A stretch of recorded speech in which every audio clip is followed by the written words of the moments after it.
Bom, pessoal, então nessa aula eu vou falar para vocês sobre a biblioteca Pandas, tá?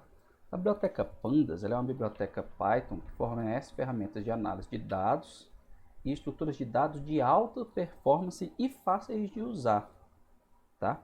Então a biblioteca Pandas ela é construída sobre a biblioteca NumPy que a gente viu anteriormente. E a estrutura principal de dados dessa biblioteca é o data frame, tá?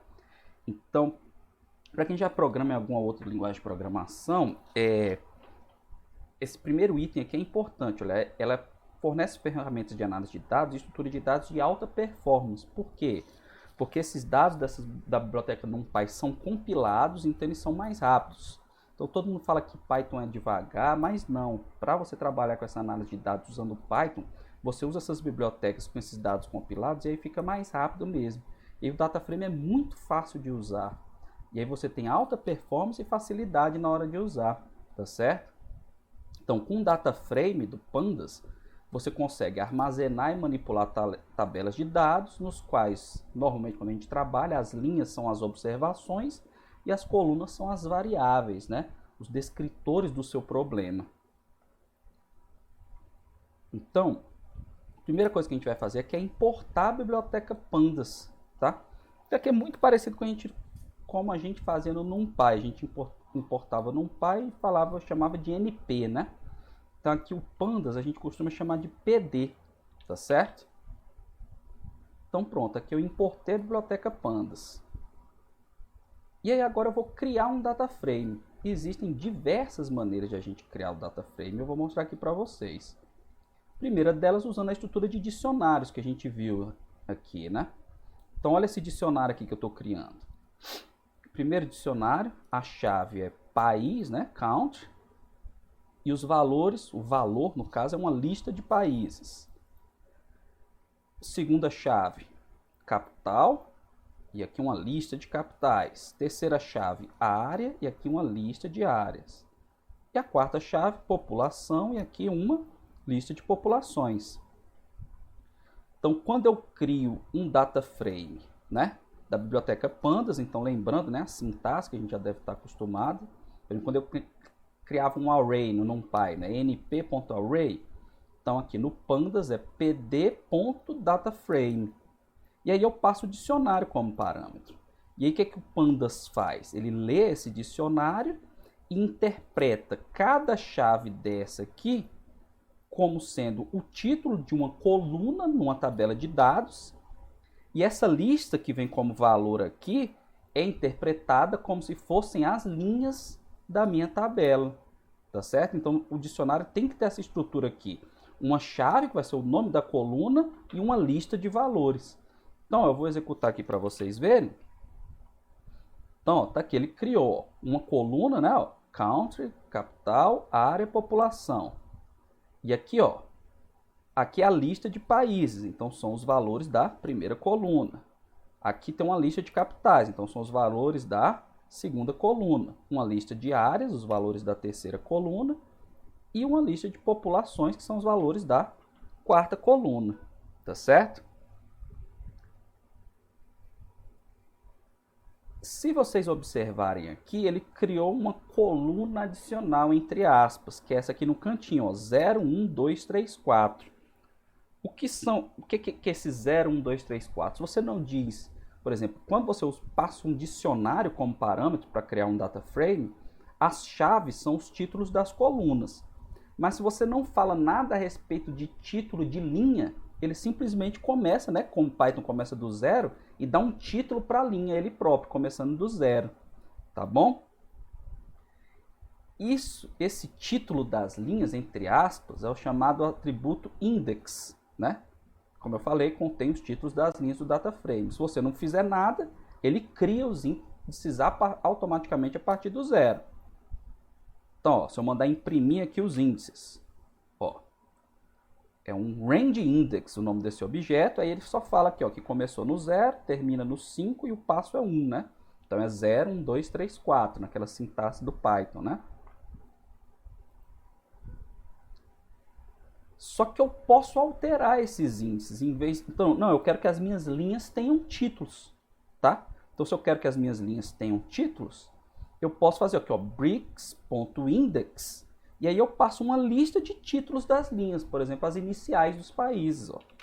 E aí, ó, quando eu mando imprimir o BRICS, em vez do 0, 1, 2, 3, 4, ele coloca esses títulos de linhas que eu passei aqui. Tá? Aqui, esse exemplo ficou meio sem graça, mas já já vou mostrar um exemplo para vocês em que faz mais sentido essa questão de você ter um título para cada linha. Título para coluna é mais comum, mas às vezes o título para linha é interessante, tá certo? Aí outro detalhe aqui interessante é que quando você usa o Jupyter Notebook, você coloca só o nome do data frame, ele imprime aqui bonitinho para você, ó, como fica legal. Aí ele vai dar um contraste, né, nas cores, cinza, branco, Então é um modo legal de você fazer a visualização dos dados, tá certo?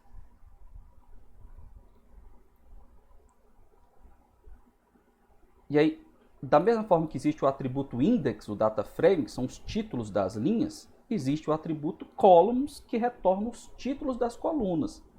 Aí, de novo, naquela sintaxe do Python que a gente viu lá atrás também, ele não retorna uma lista, ele retorna uma visão que você pode transformar em lista, né? A gente já viu isso aqui, por exemplo, lá nos dicionários, né? .keys, .values, não é isso? Que ele retorna uma visão dos índices, das chaves, né? Uma visão dos valores. Então, aqui é a mesma coisa para o index e para o columns, ó. Eu vou imprimir aqui, ó. Aí ele é um objeto, index, né? E aí você tem aqui a lista dos índices. E aqui, bricks.columns, a lista de colunas, tá? E aí, se eu quiser transformar em lista, é só colocar um list aqui antes, tá bom? Mas isso aqui a gente não vai precisar, não. Outra maneira que é de se importar um data frame, que eu diria que é mais comum até, é você importar um arquivo .csv, tá? O que significa CSV? CSV é Comma Separated Values. Comma é vírgula, né? Então lá no Excel, você tem a opção de quando vai salvar um arquivo, você pode salvar com essa extensão CSV. E como é que ele salva para você? Ele salva um arquivo texto, separando cada coluna usando vírgula, ou às vezes você pode escolher um separador, pode ser ponto e vírgula, pode ser uma tabulação, tá? Então se você tem um arquivo CSV, você lê ele facilmente e joga dentro de um data frame pandas, que é o que eu vou mostrar aqui para vocês, ó. Então, esse arquivo aqui, pessoal, flavonoides.csv, é um arquivo CSV, só que nesse arquivo aqui, em particular, o separador não é a vírgula nem o ponto e vírgula, é a tabulação. Na linguagem de programação, a tabulação a gente representa por esse caractere aqui, barra T. Assim como pular uma linha, eu já mostrei para vocês que é o barra N, então a tabulação é o barra T.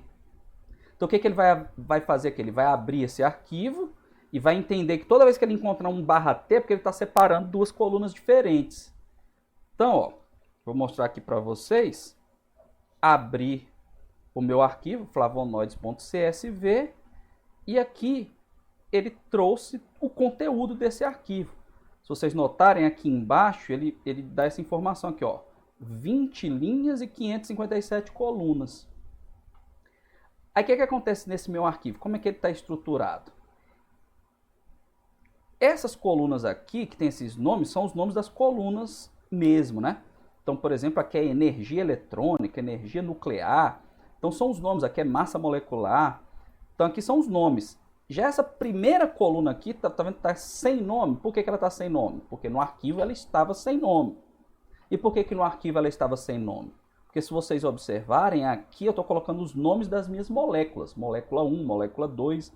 Então essa tabela aqui, de novo, não precisamos entrar em detalhes do significado dessa minha tabela, tá? Mas ela é uma tabela que tem informações sobre 20 moléculas. E essas informações são representadas por 556 propriedades dessas moléculas, que são essas que estão aqui, ó. Então você tem uma barra de rolagem aqui para andar, tá certo? Ó. Só que aí não dá para ver tudo, porque tem uma hora que ele coloca aqui uma reticências, tá? Aí ele vai até a última coluna. Tá bom? Então, aquilo que eu já falei, ó, observe que o separador de colunas desse arquivo, tabulação, foi especificado. Tá? Eu coloquei lá, CEP igual a barra T. Quando você não coloca esse atributo CEP lá na hora de criar o data frame lendo um arquivo CSV, se o separador do seu arquivo CSV é a vírgula mesmo, que é o padrão, é ser a vírgula, então você não precisa especificar CEP igual a vírgula. É simplesmente abrir o arquivo, tá? Aí, como eu falei para vocês também, como eu expliquei quando eu estava mostrando o que era aquela tabela, a minha primeira coluna, quando ele abriu o data frame, tinha os nomes das moléculas. Então, cada linha naquela minha tabela representa uma molécula. Então, ao invés de eu ficar com o data frame do jeito que está aqui, aí ele, como eu não disse nada, ele pegou e atribuiu, né, os índices aqui, ó, 0, 1, 2, 3. Só que o nome da molécula que eu quero que seja o nome da minha linha. Então, esses dados são referentes à molécula 1, esses aqui à molécula 2, e assim sucessivamente. Então, se eu quiser especificar que no meu arquivo, uma das colunas representa os títulos das linhas, né, que era onde eu estava aqui, eu acrescento o parâmetro indexCol na hora que eu vou abrir esse arquivo CSV em um data frame. Então, ó, observem aqui, ó, que eu mandei abrir o arquivo flavonoides.csv, separador barra T, só que agora eu disse aqui que indexCol é igual a 0. O que significa isso? Que a coluna 0 representam os índices. Então, representam os títulos das linhas. E aí, ó, como ele abre diferente. Então, aqui, ó, já vem o mol 1 aqui em negrito. Então, ó, mol 1, mol 2, mol 3... E aqui vem os dados bonitinhos agora. Então, aqui é o meu conjunto de moléculas e aqui é o conjunto de propriedades dessas moléculas. Então, aí aqui agora, ó, 20 linhas e 556 colunas. Porque agora eu disse que a primeira coluna era a coluna de índices. Então, ele interpreta isso aqui como índice e só daqui para frente que são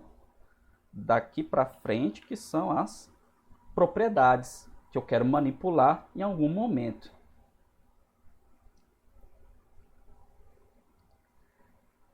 Se você quiser visualizar apenas as primeiras linhas do data frame ou apenas as últimas, então você tem os comandos head e tail. Às vezes você quer ver só o começo para ver se abriu direito o arquivo ou se está gravando direito, algo desse tipo.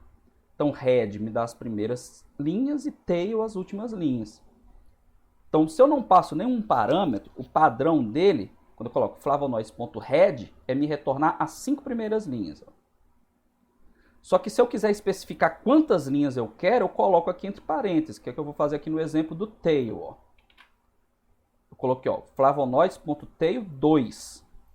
Então, o que ele vai fazer aqui? Ele vai me retornar as 2 últimas linhas da minha tabela, do meu data frame. Tá bom?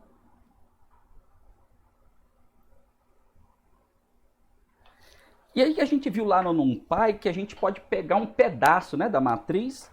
Da mesma maneira a gente pode fazer aqui com o data frame. Do mesmo jeito que a gente viu lá para o array NumPy, a gente pode fazer com o data frame. Só que a gente tem aqui no data frame uma vantagem adicional, que é o quê? Que as linhas e colunas da minha tabela, elas têm títulos. Então, se eu quiser pegar algumas colunas da minha matriz ou algumas linhas, eu posso pegar pelos títulos. Eu não preciso conhecer o índice, que no caso do NumPy, como não tem, meu array não tem título, a coluna, então a gente usava os índices. Aqui, além de poder usar os índices, que nem a gente fazia no NumPy, a gente pode também usar os títulos das colunas. Então, por exemplo, quando eu faço aqui, ó, flavonoides MW2. Então aqui eu estou pegando o nome de uma das colunas. Aí ele vai e me retorna aquela coluna, os valores para aquela coluna. E ele ainda te mostra aqui do lado o índice, né, da linha correspondente, que no caso aqui é o nome da molécula. Então é muito mais intuitivo de trabalhar, que simplesmente você jogar os dados em uma matriz e ficar a linha tal é a molécula tal. E aí você tem que associar as informações, então é muito tranquilo de você trabalhar com esses data frames. Então aqui é uma maneira, pegar uma coluna, eu vou lá e digo o nome da coluna e passo aqui entre aspas, tá certo? Que mais? Eu posso passar uma lista de colunas, tá?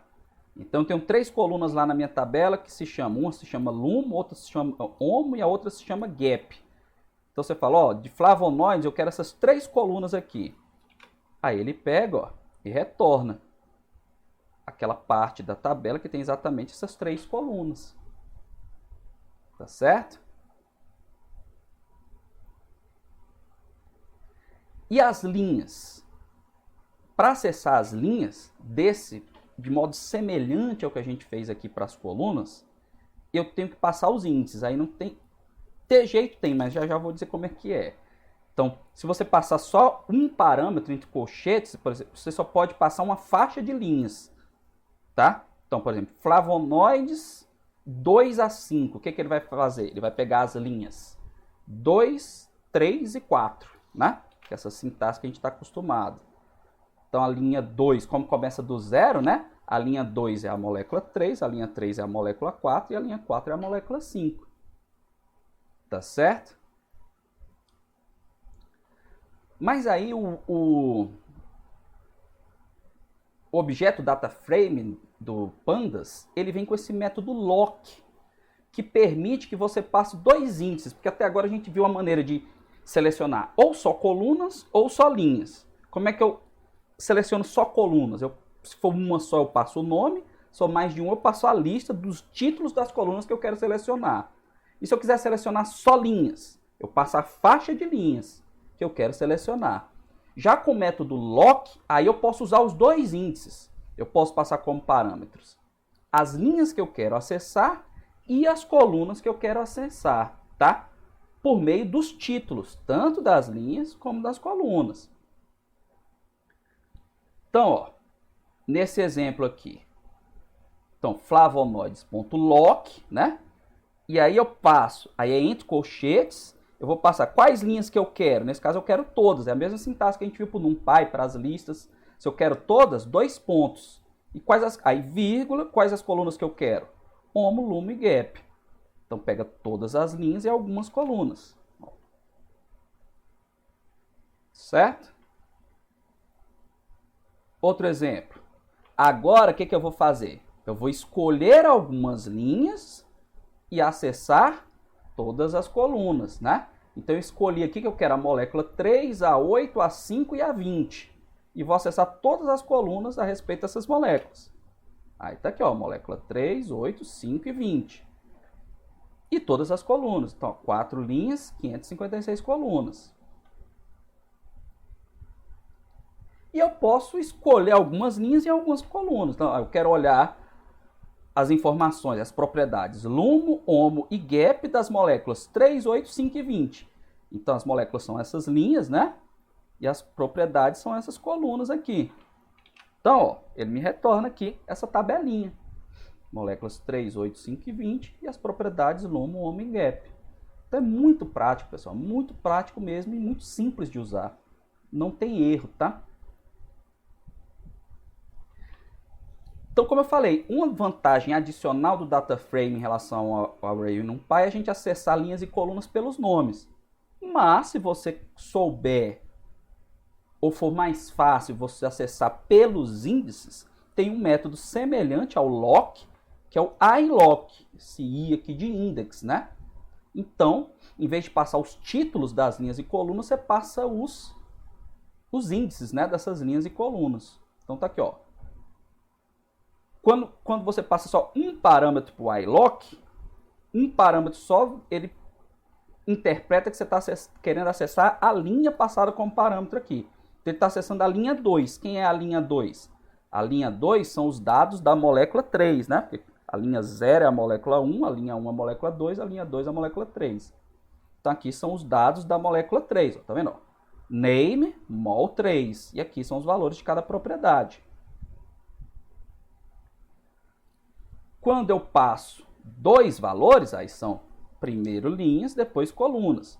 Então aqui, ó, o que eu estou passando aqui? Eu quero as linhas 2, 5 e 8. E aqui eu quero as colunas da 551 até a 554, né? Porque eu passei 555 aqui, então até um anterior. Então, ó, ele me retornou aqui, ó. Linhas 2, 5 e 8 correspondem às moléculas 3, 6 e 9.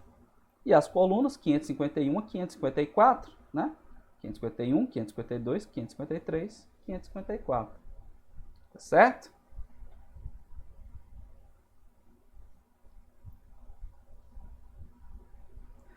Aí muitos dos atributos e dos métodos que a gente viu para os arrays NumPy, eles existem igualmente nos data frames. Por quê? Eu falei lá no início que o data frame ele é implementado em cima de um array NumPy, né? É o que em linguagem de programação orientada a objeto a gente chama de herança. Então, o data frame ele herda as propriedades que já existem no array NumPy. Então, ele herda esses atributos shape, size, herda alguns métodos que eu vou já mostrar para vocês. Então, ó, vou imprimir aqui, ó, flavonoids.shape, flavonoids.size. Então, shape, né? É a tuple, mostrando o número de linhas e colunas, 20 linhas, 556 colunas. E o size é o total, né, de elementos no meu data frame. Se você pegar 20 e multiplicar por 556, que aí dá o número de elementos. Aí uma coisa interessante, olha pessoal, que existe nos data frames. Ele tem um método describe que fornece um resumo da estatística por colunas referente ao data frame. Então as medidas estatísticas mais comuns vêm nesse método describe. Ó, e é simplesmente você colocar aqui bricks.describe. Bricks era aquele nosso primeiro data frame, né, com as informações dos países. Então, quando eu coloco bricks.describe, ó, ele coloca aqui. Aí, olha só que interessante. Se vocês lembrarem lá do nosso bricks, ele tem o nome do país, a capital, a área e a população. Então, o método describe, ele só vai conseguir calcular a estatística de coluna que for numérica. Então, aqui ele só aparece os dados das colunas numéricas, que eram quem? A área e população. Então, count, né, que é quantos. Que às vezes, por exemplo, aqui é outra coisa interessante. A count, a área 5, população 5, é porque tinham 5 linhas, né? No meu data frame, então é a mesma coisa. Não, às vezes você traz dados de algum outro lugar que faltam informações nos seus dados. Então você coletou informações de vários países e de um determinado país você não conseguiu a população ou de cidades, né? Quer saber fazer uma pesquisa em escolas do interior de Minas Gerais. E aí você não consegue de uma determinada escola, que fica lá no interior, consegue uma informação, mas não consegue outra. Então ele te dá aqui para quantas das linhas eu tenho o valor da área? 5. Para quantas das linhas eu tenho o valor da população? 5. Aí aqui, ó, a média das áreas, a média das populações. Desvio padrão das áreas, desvio padrão das populações. Aí mínimo, a menor população, máxima, a maior população, a menor área e a menor população. Né? Se vocês olharem lá, provavelmente aqui é a África do Sul, né? Menor área e menor população. Aí é o que é o primeiro quartil, né? Que contém 25% das suas amostras. Qual a área de 25% das suas amostras? Aí aqui é a mediana, né? Ou segundo quartil, que vai me dar a área de 50% dos países. Aqui é a população de 50% dos países. Aí aqui é o terceiro quartil e aqui o máximo, né? Quem tem a maior área e quem tem a maior população, né? Aqui com certeza é a população da China, tá certo? A área, eu acho que não sei se é a China ou a Rússia. Aí a gente tem que olhar de novo lá na tabela para ver. Mas é só conferir, tá bom, turma? Então se você precisar de uma forma rápida, não... Estou começando a fazer uma análise de dados que eu recebi. Deixa eu já olhar aqui algumas estatísticas. É só aplicar o describe que já vem esse resuminho bem bacana para você, tá? No entanto, eu posso obter essas estatísticas individualmente, usando os métodos que tem lá nos arrays também, né? Min, std, sum, max, né? Mínimo. E além disso, eu consigo obter as estatísticas por linha, especificando a dimensão desejada, que nem a gente fazia lá no array. A gente não podia obter estatística por linhas também? Aí passava lá o axis, né? Aquele axis igual a 0, me dava a estatística por colunas, axis igual a 1, me dava a estatística por linhas, não é isso? Então, ó, aqui, vamos executar aqui, ó. Bricks.min. Aí o que ele fez aqui? Ele me deu a média das colunas numéricas. A área média 7,944, a população média 601,176. Aí quando eu faço bricks.std x igual a 1, aí ele vai me dar a média dos valores numéricos das linhas, tá? Nesse exemplo aqui não é uma coisa muito legal não, porque não faz sentido. Que número é esse aqui, ó, para o Brasil? 135,68. É a média da área com a população, né? O que ele fez? Como eu pedi aqui, a média não, desvio padrão. Como eu pedi aqui o desvio padrão das linhas, né? X igual a 1, ele vai pegar todos os valores numéricos de uma linha, né? Aí vai calcular a média, calcular o desvio padrão e vai me dar aqui, tá? Então, quando são dados de mesma natureza, às vezes você quer saber a média das linhas, né? Por exemplo, você tem uma tabela com notas, né? Tabela com notas. Aí você tem lá, nas linhas estão os estudantes, nas colunas estão as notas. Se eu pedir a média por coluna, eu vou pegar a média de cada prova. Agora, se eu pedir a média por linha, aí eu vou ter a média de cada estudante, né? Aí, nesse caso, faz sentido. Tudo bem? Métodos sum, min e max também podem ser usados nos data frames. Então, aí aqui, ó, quando você não passa o parâmetro, o axis, é sempre por coluna, tá? Porque o data frame ele já vem com esse espírito, digamos assim, que as suas propriedades estão em colunas. Quando você quiser que seja por linha, que você tem que dizer que o axis é igual a 0, tá? Então, para eu pegar o maior valor de cada coluna, bricks.max. Soma dos valores de cada coluna, bricks.sum. Já explico esse detalhe aqui. Menor valor de cada linha, bricks.min, x igual a 1. Então, o que ele vai me dar aqui, ó? Maior valor de cada coluna. Aí, observe para o detalhe aqui desse max agora, pessoal, que o max, ele funciona para te dar tanto o maior valor numérico de cada coluna, mas se a sua coluna for string, ele te dá também o maior valor, entre aspas, em ordem alfabética. Tá? Então, maior valor de cada coluna. Da coluna country é South Africa, porque começa com S. Tá? De capital, Pretória, porque começa com P. Aqui foi coincidência que Pretória é a capital da África do Sul, mas se não fosse a maior, ele ia te dar outro valor aqui. Tá certo? Aí aqui a maior área e aqui a maior população. Já no caso da soma dos valores, aí lá no describe, ele automaticamente já não faz a conta para a coluna que não é numérica. Aqui no sum não, o sum já é burrinho, você tem que dizer para ele, ó, some só quem é numérico. Então você coloca aqui, ó, numeric only igual a true. Aí ele só vai somar as colunas que são numéricas. Aí ele somou aqui, ó, todas as áreas e todas as populações. E aqui o menor valor de cada linha. Esse menor valor de cada linha, é que engraçado que aqui ele já fez, não precisou do numeric only, só o sum que é burrinho. O menor valor ele já ignorou a string, tá? Então menor valor cada linha, quais eram as informações que eu tinha lá? Área e população, né? As informações numéricas. Então ele vai pegar a área aqui, no caso, se você olhar aqui, são as áreas, né? Porque a área, numericamente, é menor do que todas as populações. Então isso aqui é a área do Brasil, a área da Rússia, da Índia, da China e da África do Sul. Tudo bem, pessoal?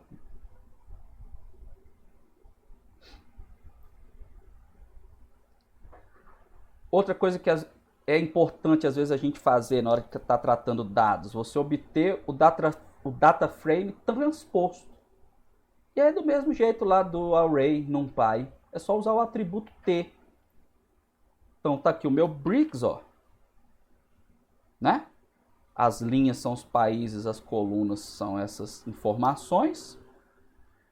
E se eu quiser o bricks.t, olha aí, as linhas passam a ser as informações e as colunas passam a ser os países. Então, às vezes, você precisa fazer essa operação, né? Você precisa de uma estatística de uma maneira diferente. Então, é interessante. É muito simples, né? Bricks.t, pronto. Já achou o transposto.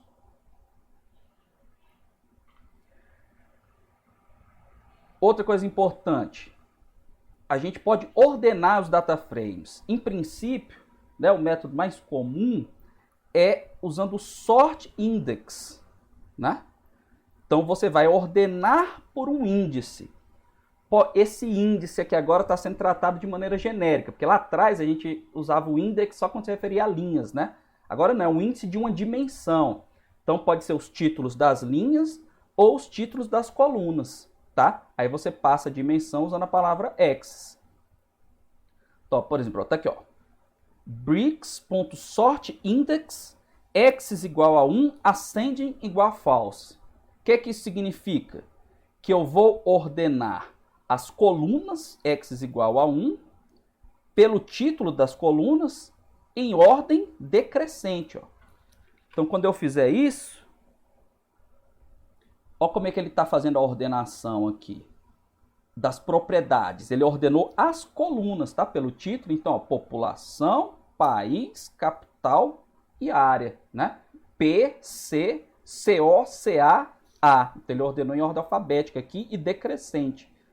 O padrão é ele ordenar em ordem crescente. Quando você quer reorganizar as colunas em ordem decrescente, você tem que colocar esse ascending igual a false, tá? Então, aqui eu só ajeitei as colunas do meu data frame para ficar em ordem crescente do título da coluna, em ordem decrescente do título da coluna.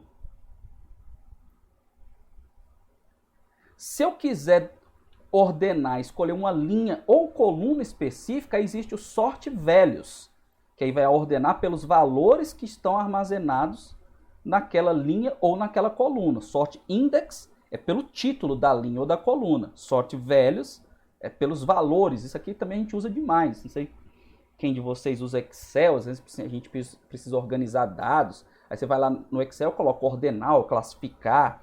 Aí você escolhe primeiro por uma coluna, depois por outra coluna e por aí vai, né? Aqui a gente usa o sort values. Então, ó, se eu fizer aqui, ó, bricks.sortValues é simplesmente by e o título da coluna pelo qual você quer ordenar os números. Então, eu quero ordenar os países pela população, pela coluna population. Então, ó, ele ordenou, como eu falei, o padrão é em ordem crescente, né? Então, quem tem a menor população? África do Sul, depois Rússia, Brasil, Índia e China. Aí, se eu quisesse em ordem decrescente, você botaria aqui ascending igual a... Opa, não tem aspas, não. Opa. Calma. Ascending igual a false. Aí, ó, do maior para o menor, tá certo? E aí, se você quiser, você pode passar a lista também aqui para ordenar primeiro pela população, depois pela área e por aí vai. Tem um monte de coisa que a gente pode fazer, turma.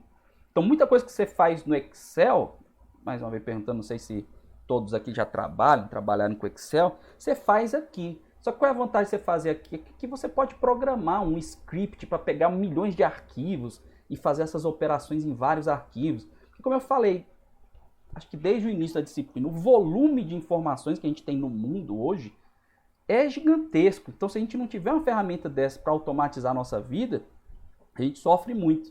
Então, esse pacote Pandas, ele é sensacional, tá, pessoal? Sensacional a quantidade de coisa que a gente pode fazer com ele, tá certo? Vou voltar aqui pelo que era. Outro método importante, o método concat. O que ele faz? Concatena linhas de uma lista de data frames diferentes, tá? Então, às vezes, você está recebendo informações picadas, né? Ah, recebi informações de tal lugar, né? Estão fazendo uma pesquisa, fizeram numa cidade, os dados vão chegando, você já quer adiantando o seu trabalho. Você vai trabalhando, à medida que os dados vão chegando, você vai concatenando, tá? Obviamente, os data frames têm que ter a mesma estrutura para você poder concatenar. Aqui, como exemplo, o que eu fiz? Eu parti o meu data frame em dois para poder concatenar depois e mostrar o resultado, tá?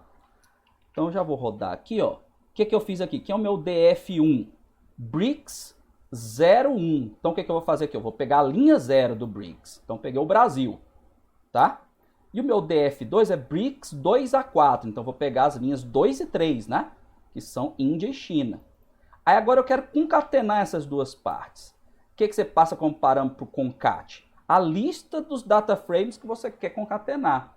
Então, concat, aí aqui é a lista, DF1, DF2.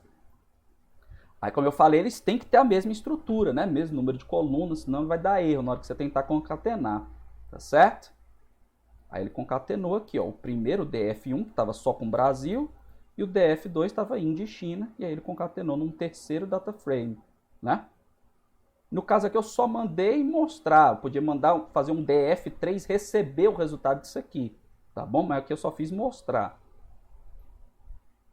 E se eu quiser concatenar colunas? Ah, coletei informações, mas tal informação ainda não terminou de coletar, né? Por exemplo, as coisas que eu trabalho, às vezes eu estou fazendo cálculos de propriedades moleculares, aí botei meu computador para rodar, ele, um programa lá calcula uma certa quantidade de propriedades. Aí depois eu vou rodar em outro computador outra quantidade de propriedades, que é por outro método, outro software. Aí depois eu quero juntar todas essas informações para eu ter o meu quadro geral e construir o modelo matemático para eu trabalhar e por aí vai. Então eu uso o método join, tá? Então aqui de novo, eu vou quebrar o meu data frame em dois. Então no meu DF1 eu peguei todas as linhas e as colunas, país e população. E no meu DF2 eu peguei todas as linhas e peguei a coluna área, tá? E aí, eu coloquei o método join aqui, mas eu estou usando o método merge, né? Misturei as coisas aqui. Então já já vou explicar isso aqui. Então vou executar aqui só para vocês verem. Então, estava aqui o DF1, né? Eu tinha pego só as colunas country e population. E o DF2 peguei a área. Aí eu juntei os dois, ó, país, população e área, tá? Esse método merge ele é mais complicadinho, porque eu preciso dizer onde que eu posso fazer a junção, tá?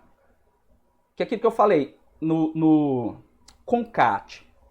Para eu concatenar, os meus data frames têm que ter a mesma estrutura, né? As mesmas colunas, ou às vezes até a mesma quantidade de colunas ele deixa, dá pra gente trabalhar com isso aí. Agora, para juntar colunas, você tem que ter os mesmos índices, ó, tá vendo que tem esses índices aqui, BR, porque ele vai pelo nome do índice. Então vamos supor que aqui eu tivesse um país do lado esquerdo, né? Do meu DF, aqui eu estou fazendo df1.merge df2. Então o que eu estou fazendo? Eu estou colocando as colunas do df2 à esquerda das colunas do df1, tá? Então, ó, população e área. Ah, não, é o contrário, né? O contrário. Tá vendo? População, ele tá falando no país. Exatamente. Volta. Então, DF1 era o quê? País e população. E o 2, área. Então, ele pegou as colunas do 2, que é a área, e colocou à direita do país e população. Tá? Aí vamos supor que tivesse um país aqui no DF1 que não tem no DF2. O que é que ele faz? Dá erro? Não, ele tem essas opções aqui, ó. Left index e right index. Então, quando eu coloco true e true, significa que tudo que tem do lado esquerdo tem que ter do lado direito, tá? Se eu colocar que o left index é igual a false, se tiver um país do lado esquerdo que não está do lado direito, ele preenche os valores das colunas do DF2 com valor nulo, tá? Que é um valor nulo. E se for o contrário, se tiver um país que não tem do lado esquerdo e tem do lado direito, eu colocar o right index false, aí, agora eu não sei se eu estou trocando qual que tem que ser falso, tá, turma? Eu tenho que fazer esses testes aqui. Mas, quando você coloca um deles falso, pode ser que ele não tenha de um lado e tenha do outro. Quando você coloca os dois verdadeiros, aí eu estou forçando ter todos os índices que tem no DF1 tem que ser os mesmos do DF2. Eu estou forçando isso. Tá? E quando eu coloco os dois falsos, aí pronto, eu posso pegar qualquer coisa. Ele simplesmente junta tudo quanto é coluna e nos países, nos índices que tem um que não tem no outro, ele vai colocando esses valores null. Tudo bem, pessoal? É meio confuso, mas isso aqui a gente realmente só na prática que a gente começa pegando o jeito, tá? Para quem trabalha com banco de dados ou já trabalhou, comando SQL, aqui é como se fosse o inner join, left join e right join. E outer join. Para quem já trabalhou com banco de dados. Quem não trabalhou, não tá achando que eu estou falando grego, mas não precisa se preocupar não, tá? Tá aqui o left é o left join, o right é o right join. Os dois true é o inner join, os dois falsos é o outer join. tá? Isso aqui é interessante. Agora eu vou fazer um teste aqui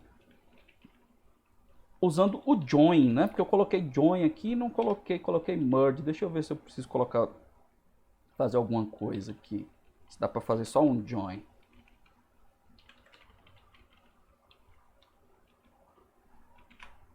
Faz bonitinho, ó. Então eu comecei pelo mais complicado para vocês, tá, turma? E terminei pelo mais simples, tá certo? Então, quando os seus data frames têm a mesma estrutura, você tem certeza que todos os índices das linhas do lado esquerdo estão no data frame do lado direito, pode ir direto no join sem medo, tá? Aí você usa o join. Tá bom, pessoal?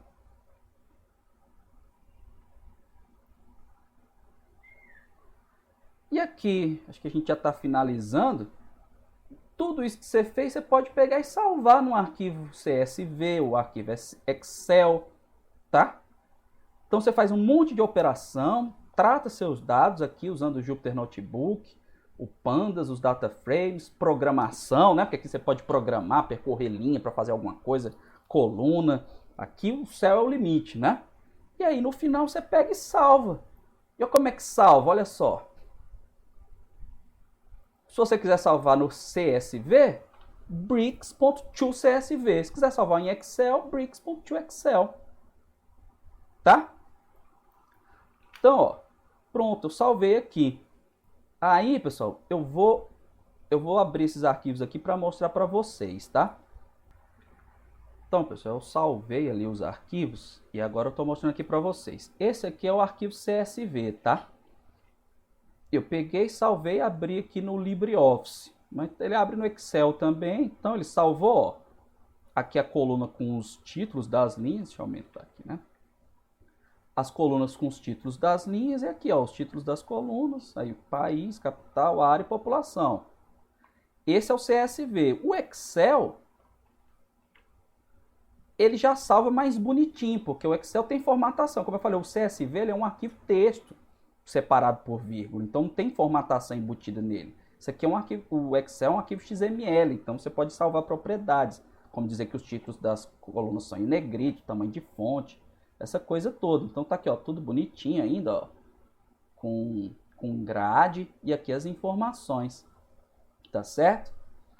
Então, então vou usar só o Excel, beleza, depende dos dados que você está trabalhando, ó. A diferença básica aqui entre os dois, não sei se dá para observar aqui na minha janelinha. Deixa eu ver se vocês conseguem ver. Olha o bricks.csv, o tamanho aqui no cantinho. 191 bytes. E o bricks.xlsx, 5,7 kbytes. Tá? Então vamos arredondar aqui. Esse aqui para mais e esse para menos. Esse aqui são 200 bytes. E esse aqui são 5.600 bytes. Tá? Então, 5.600 dá quantas vezes aí? 200 dá 28 vezes, né? Então, esse arquivo ocupa um espaço na memória 28 vezes maior do que esse aqui. Você está trabalhando de arquivo de 5K, não tem problema nenhum. Isso aqui é besteira do nosso computador. Agora, de novo, já repetindo o que eu falei para vocês, a gente trabalha com um volume de informações gigante hoje, né?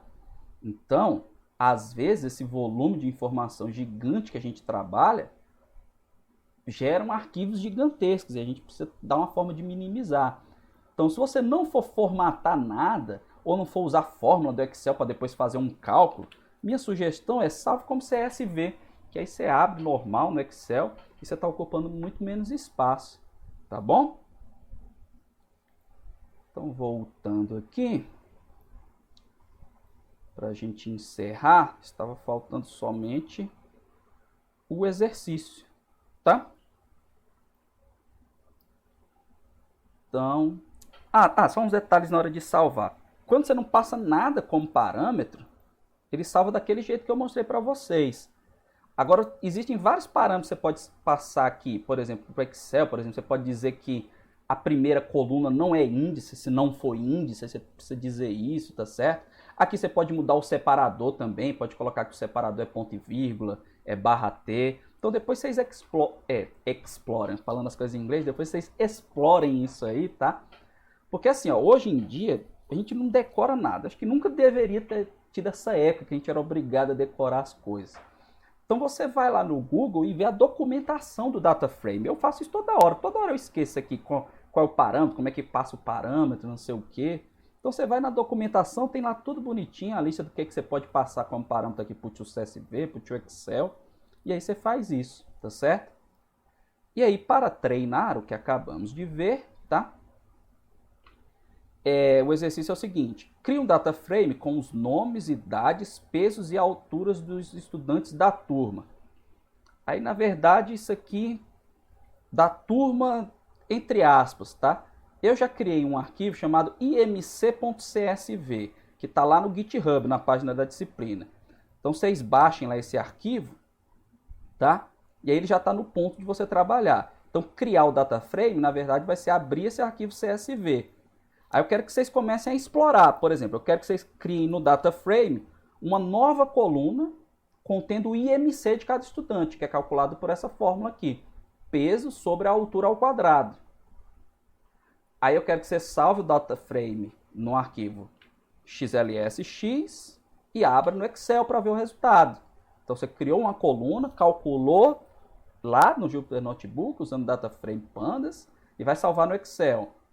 Aí depois começa a brincar com esse negócio de escolher as linhas, colunas aqui, ó. Cria um data frame contendo apenas nomes e idades. Então você vai escolher só a coluna nome e idade. Outro, cria um data frame contendo apenas os 5 estudantes mais altos.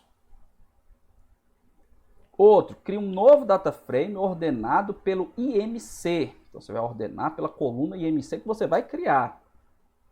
Determine quem é o estudante mais alto, quem é o mais novo e a soma dos pesos de todos os estudantes. No caso, a soma das massas, né? E calcule a média ou desvio padrão dos valores de IMC. Então, acho que esse exercíciozinho aqui dá para explorar bastante isso que a gente viu no data frame, tá? Para vocês responderem. Tá certo?